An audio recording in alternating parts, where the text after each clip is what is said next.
Mesdames et messieurs, bonsoir, l'actualité des Girondins de Bordeaux en quelques minutes. Calme place sur le mercato des Girondins à 2 semaines de la reprise. Les nouveaux maillots des Girondins bientôt dévoilés par Oumel, le nouvel équipementier. Et nous terminerons ce journal par la victoire des Girondins de Bordeaux contre le FC Bassin d'Arcachon, 3-0.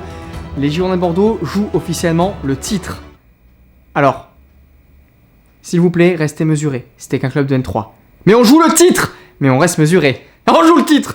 Forza à tous, c'est Snake Kill la dune du Pilat. J'espère que vous allez bien. Moi ça va, je suis parti en vacances à Saint-Sébastien, c'était super et maintenant ça y est, je suis d'attaque pour la nouvelle saison. Je suis ici pour vous parler de l'actualité des Girondins dans une nouvelle vidéo puisque les choses avancent, l'équipe commence à se mettre en place, on commence à gagner des matchs. Je suis assez optimiste mais j'ai quand même quelques petits questionnements dont je vais vous parler, mais juste avant, tu likes la vidéo et tu t'abonnes à la chaîne si ce n'est pas déjà fait. Je vais démarrer par le mercato bordelais qui est un petit peu en pause, alors je vais vous expliquer pourquoi. Avant ça, n'hésitez pas à aller voir ma dernière vidéo qui est sortie maintenant il y a 1 semaine et demie où j'ai fait vraiment une revue d'effectifs complète. Je vous ai présenté aussi la division dans laquelle va évoluer Bordeaux, donc n'hésitez pas à aller voir mes précédentes vidéos, je vous mets le lien dans la description. Là on va parler du mercato qui est en pause pour 2 raisons. La première raison, c'est qu'il y a un encadrement de la masse salariale qui a été décidé par la DNCG de la FF, parce que oui, si Bordeaux a été autorisé à démarrer en N2 cette saison, Bordeaux va quand même devoir serrer la ceinture, et tant que Begré, Mergi et Yambéré ne seront pas partis, on a un petit peu pété le plafond du salaire et il faut qu'ils partent pour libérer de la masse salariale et qu'on puisse continuer notre mercato. Mais c'est pas la seule raison, c'est aussi une volonté de Bruno Irles, le coach, qui a quand même déjà recruté pas mal de joueurs et qui avait aussi envie de faire un petit peu un point et un bilan après quelques matchs amicaux. Il avait besoin un petit peu de voir son effectif, de voir sur quel secteur il faudra recruter pour compléter l'effectif plutôt que de se précipiter. Je trouve ça quand même assez intelligent puisque rappelez-vous, l'été dernier, on n'a pas eu la chance d'avoir une vraie préparation, on n'a pas eu de préparation physique, on a pris tous les joueurs, on a raclé tous les fonds de tiroir parce qu'il fallait recruter dans l'urgence. Il a envie de prendre son temps et je trouve ça très bien. Maintenant, attention, il ne faudra pas prendre trop de temps parce que je vous l'ai dit, il y a des manques encore dans cet effectif et je vais vous parler de ça un petit peu plus loin dans la vidéo. Petite parenthèse, je voudrais vous parler de Vital Nsimba, vous savez, formé au Girondins de Bordeaux, professionnel. Quand on est descendu en Ligue 2, il a fait 2 belles saisons, on a failli monter la première saison en Ligue 1, la deuxième saison a été un peu plus compliquée, mais c'est un vrai amoureux du club. Ça reste un des derniers joueurs professionnels de l'histoire des Girondins, puisque pour l'instant, non, je ne vais pas le dire. On est un club amateur, c'est ça? Non, on n'est pas un club amateur. Pour ceux qui ne le savaient pas, il s'entraîne avec les Girondins depuis maintenant quelques jours. Il était au Maccabi Haïfa la saison dernière, ça s'est pas très bien passé parce qu'il se traînait une grosse blessure, du coup qu'il a éloigné les terrains, il a perdu sa place, etc. Bon bref, là, il est revenu en France et il a choisi Bordeaux qui a accepté de le faire revenir. Échange donnant-donnant, le club tient dans son effectif un joueur d'expérience qui a connu le haut niveau, qui va pouvoir aussi donner des conseils à tous les joueurs bordelais qui le respectent beaucoup, puisque je rappelle qu'il est de la maison. Et puis dans l'autre sens, lui, ça permet de se réathlétiser, de revenir en forme pour trouver un nouveau club. Alors oui, il existe, attention, un monde où il pourrait rester à Bordeaux, j'en reviens juste après, mais d'abord, allez lire cette excellente interview réalisée par Girondin Forever, je mets le lien dans la description, où voilà, Vital revient un petit peu sur pourquoi il est à Bordeaux, sa carrière, etc. Là, pour résumer très rapidement, et d'après aussi moi les informations que j'ai pu recueillir, alors clairement sa priorité n'est pas Bordeaux, ça reste encore un joueur professionnel qui n'a pas envie de perdre ce statut-là. Lui, sa priorité c'est de jouer à l'étranger. Maintenant, comme je vous le dis, il existe un monde où s'il ne trouve pas chaussure à son pied, si j'ose dire, à ce moment-là, il pourrait, c'est pas impossible, prendre une licence pour 6 mois, voire 1 an, et il pourrait bien rester à Bordeaux jusqu'à ce que Bordeaux remonte en Ligue 3, et qui dit Ligue 3 dit qu'on retrouverait notre statut professionnel, et là, pourquoi pas encore rester un peu plus longtemps à Bordeaux. Mais voilà, vraiment, je vais pas vous mentir, c'est peu probable que ça arrive. Pour moi, il ne signera pas à Bordeaux. Il pourrait peut-être revenir éventuellement quand on sera en Ligue 3 ou en Ligue 2. Mais moi, personnellement, je ne pense pas. Je pense qu'il va être contacté forcément par un club et qu'il va partir.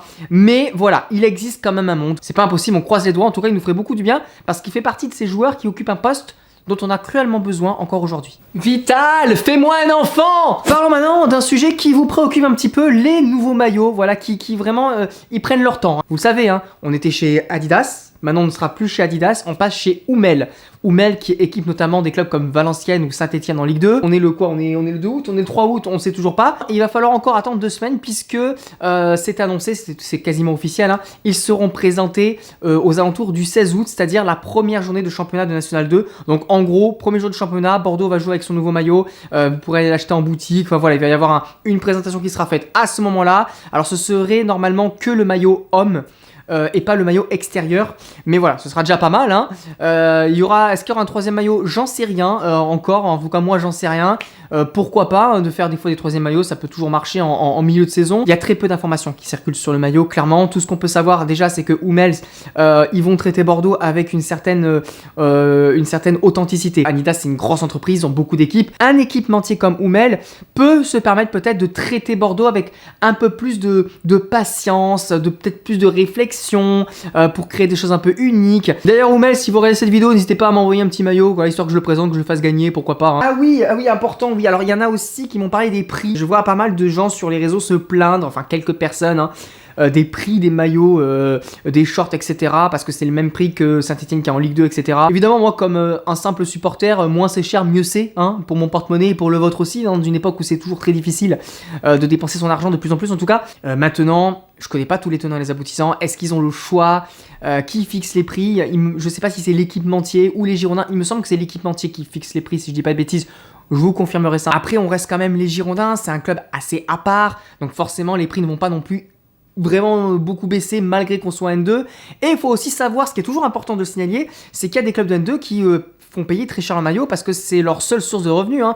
Moi, je me rappelle, il y a un certain temps, j'avais été voir un match, je crois que c'était à Tours, et les maillots du Tours FC étaient quand même pas forcément donnés. Je crois qu'ils étaient à 50 ou 60 euros. Donc voilà, il faut pas forcément accuser Bordeaux. Hein. J'en vois qui sont étonnés, mais moi, je suis pas si étonné que ça. Hein.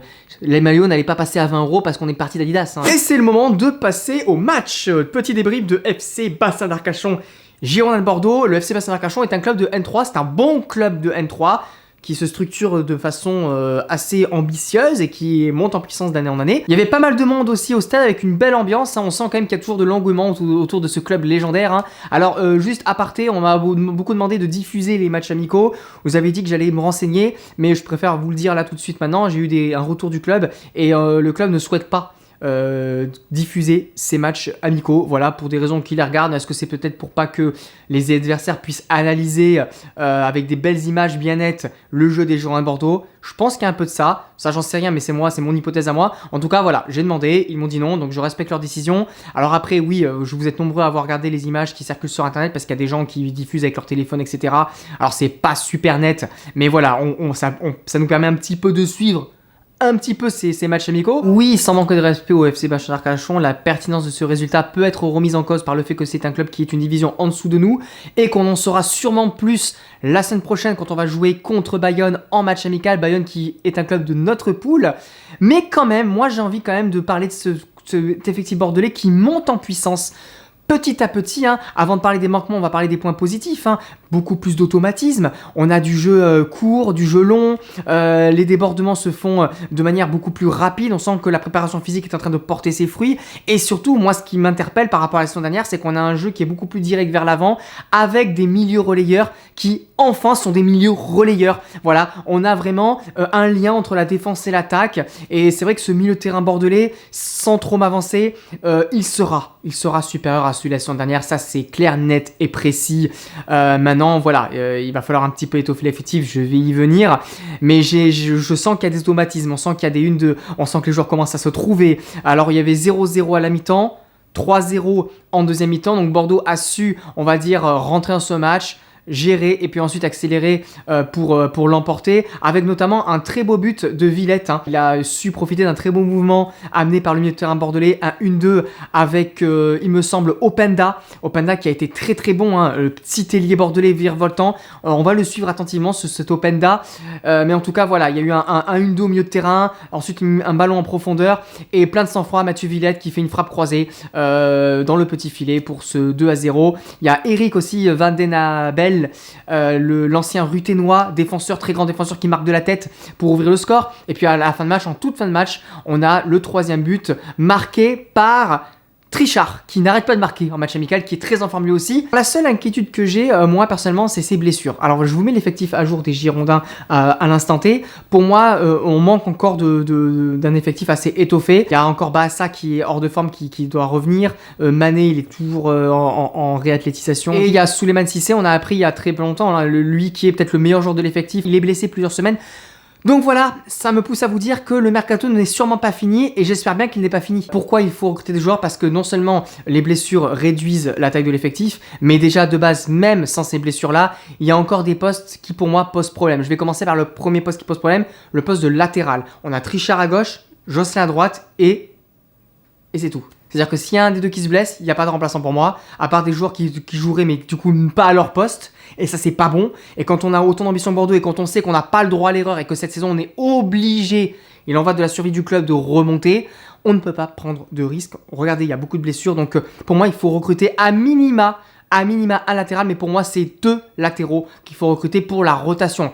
Pas forcément des titulaires indiscutables, pas forcément claquer des gros salaires pour ces joueurs, mais il faut vraiment un latéral droit et un latéral gauche plutôt. Ensuite, il y a un autre poste qui peut aussi poser problème, c'est le poste d'attaquant axial. Alors, on a Villette et on a Etondé qui sont vraiment des attaquants purs axiaux, même si Etondé peut jouer aussi à droite, mais voilà, c'est plutôt de ce profil-là. Chamal, c'est plutôt ailier, Bahassa, c'est plutôt ailier, Opana, c'est plutôt ailier aussi, Mané aussi, donc enfin voilà. Tout ça pour vous dire que s'il y en a un qui se blesse, déjà il ne nous en reste plus qu'un. Et je ne compte pas Begré, puisque Begré va partir, sinon ça veut dire qu'il faut garder Begré, 10 000 € par mois, vu son niveau, non, prendre un attaquant d'expérience, un mec qui veut, voilà, un dernier challenge, qui a encore le niveau, qui est encore en forme, voilà. Donc j'ai compté 2 latéraux, un buteur, vous me dites dans les commentaires si vous êtes d'accord, hein. Et il y a un autre poste qui peut aussi poser problème, c'est le milieu de terrain. Je vous l'ai dit, il y a des joueurs qui sont blessés, on a 2 super milieux de terrain que sont Diop et Audru. Mais le problème, c'est que s'il y en a un d'eux qui se blesse, on n'a pas vraiment de remplaçant. Donc moi, je pense qu'il faudrait recruter encore un bon milieu de terrain, type récupérateur, relayeur. Pas forcément milieu offensif, puisque on a des joueurs qui peuvent jouer aussi milieu offensif, mais à mon sens, c'est un poste qui doit aussi être renforcé. Et ça nous fait donc 1, 2, 3, ça nous fait 4 joueurs à minimum. Hein. Et je ne parle pas du gardien, parce que si Diabaté s'en va, on n'a que 2 gardiens, faudra voir, à moins que celui de la réserve soit une pépite. Hein. Et ensuite, eh bien, écoutez, on a la R1. Vous allez me dire, tu peux piocher en R1. C'est vrai qu'en R1, on avait vu contre Cannes qu'il y avait des bons joueurs très intéressants. Mais ça doit être la solution, on va dire, vraiment de secours en cas de gros pépins et de catombe de blessures. On peut pas se permettre on va dire, d'aller piocher dans la R1 en espérant que ça marche. Tu vois ce que je veux dire? Parce qu'il y aurait toujours un risque que. Vous l'avez compris, il est bien évidemment trop tôt pour donner un avis tranché définitif sur ce groupe bordelais. Dans une semaine, je pense que je sortirai une vidéo. J'irai peut-être voir le match amical contre Bayonne et vous faire un petit débrief sur place. Ça pourrait être aussi sympa. Donc merci de soutenir la chaîne en vous abonnant et en likant cette vidéo juste avant de partir. Voilà. Merci d'avoir vu cette vidéo. On est où? On est là. Mange des chocolatines. Et allez Bordeaux, à très vite.